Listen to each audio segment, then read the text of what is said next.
Fantastic. Uh, just to get started, I would just like to acknowledge the traditional owners of the land in which we meet today. I understand it's a virtual forum. I am actually zooming in from Brisbane, so I'd like to acknowledge the Jagera and Turrbal people, the elders past, present and emerging. And I myself have the traditional bloodline of the Peruvian Incas, and it is a pleasure to be here today. I know Kylie will be joining me, so just to give you a layout, I'm going to quickly introduce myself and Mindblank as an organisation. Then I'll pass it over to Kylie to introduce herself and the Team Health organisation. Then I will get into actually presenting the information behind the case study. So just bear with me. I will share my screen. I'm assuming you can all hear me and it's presenting well. Fantastic. So I'm just going to share my screen to my presentation. Okay.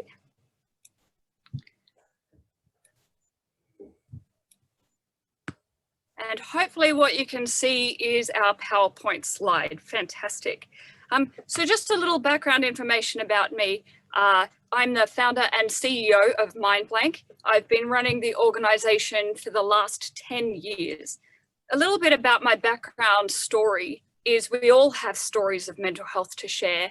My story and my why actually started because at the age of 6, I became a carer for my mother who's been constantly suicidal throughout her life.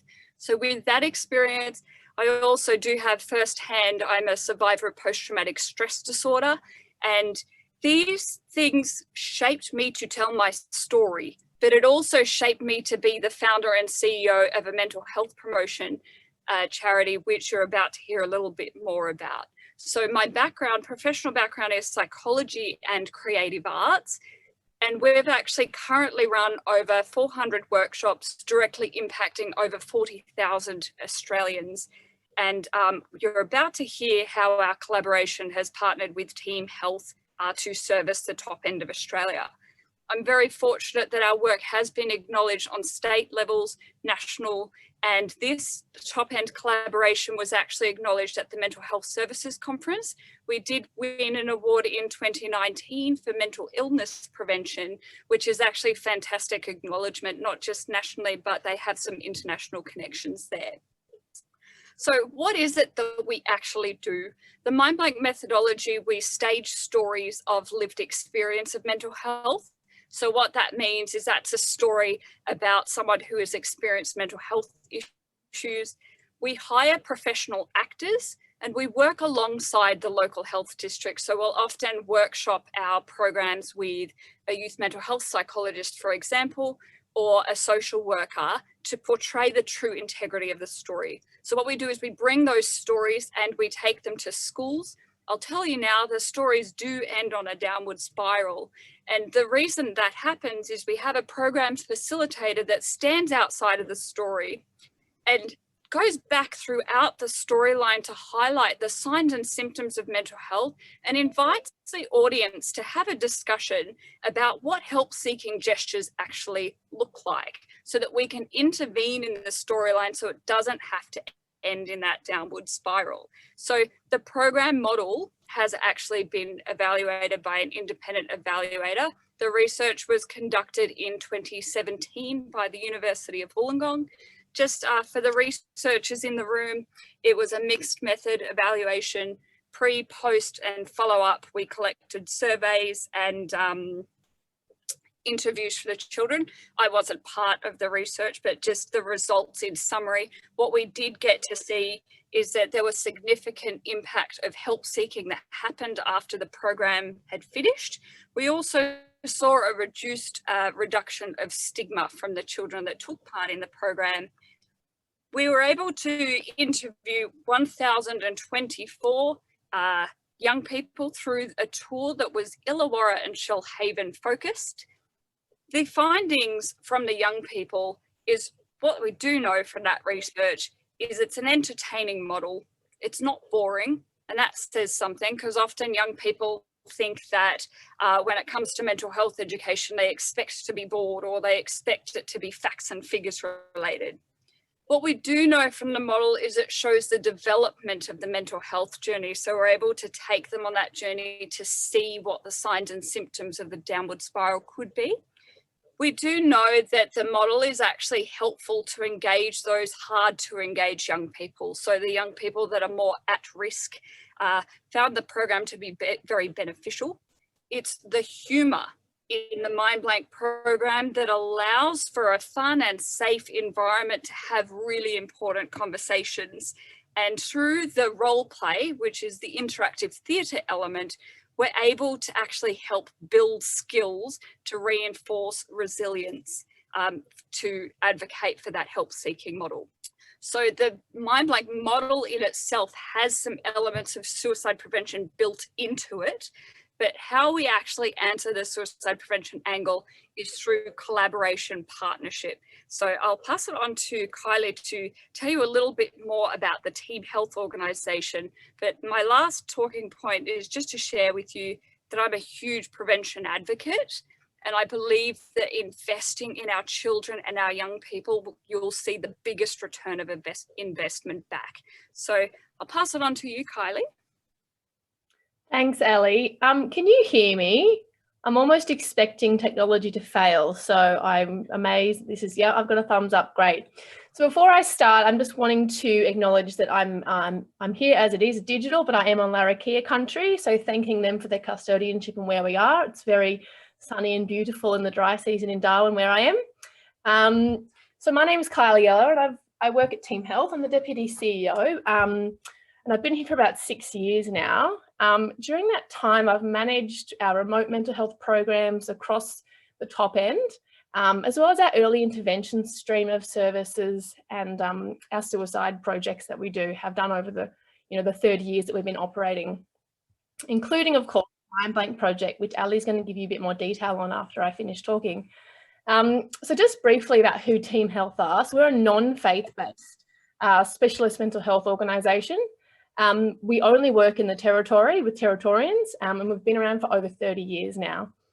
We provide a large range of mental health services for people with mental illness, but also for people who are more broadly speaking disadvantaged or vulnerable. So we have about 170 staff now. We've grown pretty quickly recently. We support people across Darwin, the Greater Darwin region, Katherine, for anyone who's been to the Northern Territory knows where I mean, and also some remote communities in the West Arnhem region.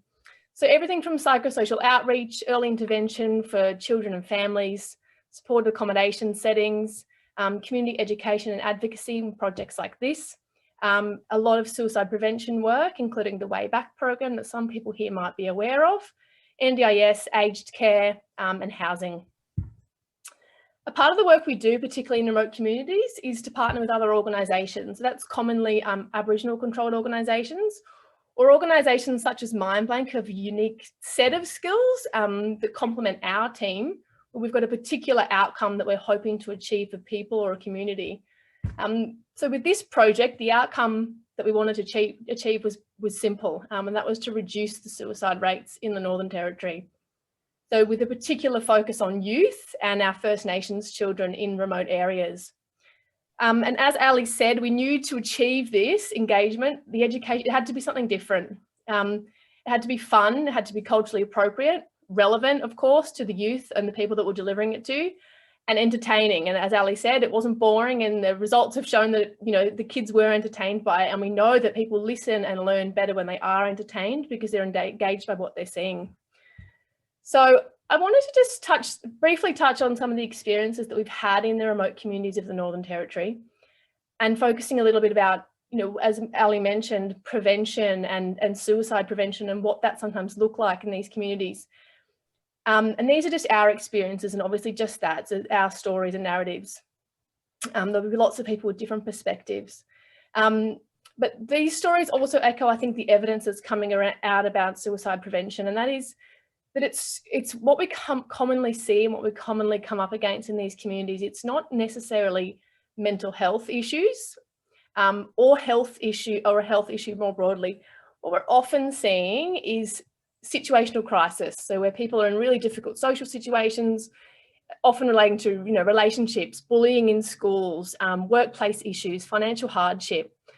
And they don't necessarily have a mental illness. We know it's a major risk factor, but it's not necessary for someone to be at imminent risk of suicide. These things, as we know, time and time again, can happen quickly and unexpectedly. So the latest evidence about preventing suicide and our approach at Team Health, it's all pointing towards, it's not just a health issue, it's an issue for everyone. So all services and across the spectrum of social determinants, everybody needs to have a strategy about how we take responsibility when someone needs support. So we talk about integrating support and services, and I think that the first step is ensuring that we're all informed, and when presented with someone who needs support, we don't automatically think it's someone else's remit to do something about it. As everybody here is no doubt aware, the NT statistics for young people, and particular groups, obviously our First Nations people, men, lots of different groups, are dying by, the death by suicide rates are just harrowing, and we experience it firsthand often, and come in contact with families who are bereaved, and it's hugely challenging, which is why we focused on youth in this project, and why we've reached out to our remote schools whose students sadly haven't had education like this necessarily in their schooling lives, but unfortunately probably have had an experience of suicide in their community.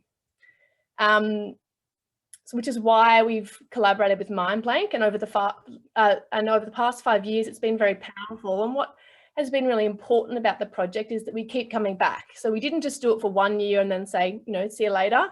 Hope you enjoyed the performances. We came back again and again. And some of those students are probably in their 5th year of seeing the performance. So, we're building on that education and building on the resilience of those students, not only with the Mindblank project, but the fact that Team Health is also working in those communities as well, for follow-up and continued support. So I'll hand back over to Ali, who's been part of this project from the very beginning, to give details about how the collaboration has worked and the kind of impact that she's seen firsthand. So thank you for having me today, and back over to you, Ali. No problem. Thank you, Kylie. Okay. So I just wanted to share, Kylie briefly talked about, well, why, Northern Territory does have the highest rates of suicide in Australia. So this is a very important relationship and collaboration from the Mindblank perspective. Just in summary of what we've done over the last 5 years, together we have hosted 60 mental health workshops directly impacting and supporting 5,000 children. Of that, 3,700 were the urban Darwin and Palmerston areas. 1,200 was actually out in different remote and regional communities. Just in the back there, you will see a little video. It won't have any sound. Sorry that you're not going to get a chance to actually see how the program works in this presentation. We're just going to have to provide you with some insights. But that's a little summary video from one of our tours earlier. What I wanted to share with you is, well, why? How does this collaboration actually work in a top-end context that's very different from the rest of the work that we do? First of all, I believe that one of the reasons that this particular collaboration works is that both organisations complement each other.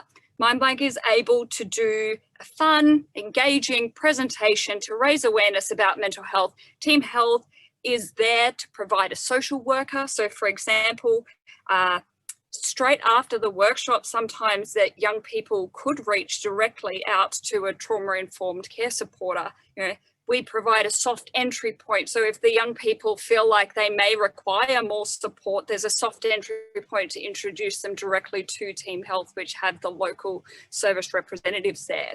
But how have we actually adapted the model to a culturally appropriate methodology? So first of all, what we have done is we've inherited some collaborations through the top-end mental health service provider. So an example is input from community elders. So when we're working out in community, we actually have direct contact to some of the community workers. And those community workers have direct rapport with community elders and the local schools. So that gives us an opportunity to hear what's going on and to actually listen to what common pain points and problems could be for community.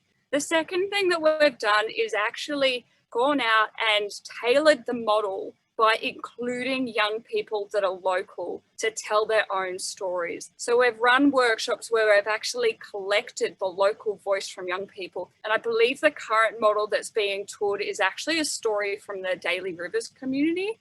So what we've been able to workshop with the local young people to get their feedback on stories, on local content that's relevant to them, to make sure that they're getting the best input back at them. And that common ground is then shared with their peers. Another step that we've started to take is actually training locally. And every step that we can take forward, we love the opportunity to provide paid work opportunities for the local communities. What we want to see is, can we actually provide these keys over to the community? What I have seen in a case study, not necessarily a team health, but we're working with the Kempsey Dungari elders. And I've had a yarn with Uncle Bob, and Uncle Bob, the way he sees it is he's told me, you show us and then we show our young people. So it's the elders in that community that have raised their hand to say, we like this storytelling that you show us so that we can actually translate it in our own language back out to our young people. So we are constantly evolving this top end tour by hearing what the needs are from community and collaborating that plan for the future as to how we can continue to take steps forward together.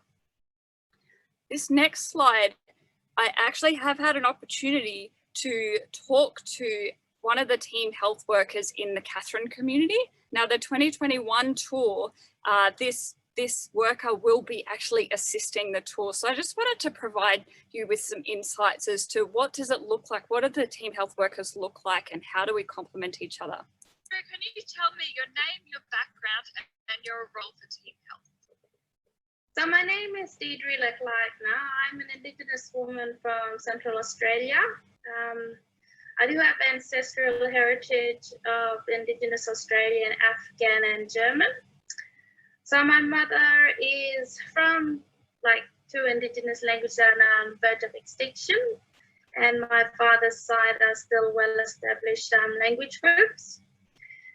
So my role here at Team Health is a youth engagement officer. I currently work under the Child and Family Wellbeing Program. So we operate as a recovery strength-based service that provides support with short-term or up to 6 weeks, with information and referral to other services if required, long-term or intensive support that are tailored to family needs, case management support for young people and their families, creating family action plans and achieving identified goals, education workshops for children, young people and their families. Participating alongside families in a range of events, community engagement, including educational, school-based workshops and community group sessions. Fantastic. Very lucky to have you along. So tell me, you've described your role at Team Health. Explain to me, what are some of the common mental health issues you're seeing in community? So the most common issues we see are lateral violence, domestic family and sexual violence, substance abuse, intergenerational trauma, and unconsciously inflicting intragenerational trauma, bullying in schools, physical violence in schools, financial issues, housing issues, legal issues, instability, loss, grief, stress, disconnection from culture, family and country, eating behavioral and emotional disorders in children, post-traumatic stress disorders, obsessive compulsive disorders, anxiety, depression, bipolar, schizophrenia, and you tend to get acute and long-term enduring psychosis as well. Yeah, right. Layer upon layer of complexity that you do see. Yeah. So why do you believe prevention of mental health is important? Well, there is a need of, educating and understanding. It is a new area, not a new area, but it's something that's come to light in Australia and I guess across the world, that, mental health can happen in any time or, place in anyone's life, and that it is something that we all go through. And it's just something that we all need to be aware of, and it can be preventable. Absolutely. Now, I remember when we spoke before, we were talking about that space for suicide prevention. You were mentioning the need to go back to the basics. Could you just elaborate that a little bit more? Yeah, going back to the basics, like earlier, looking at the common issues in the community, how bullying can affect a child, that can lead to suicide, lateral violence in the community can lead to suicide, family, domestic and sexual violence, all these areas, all these,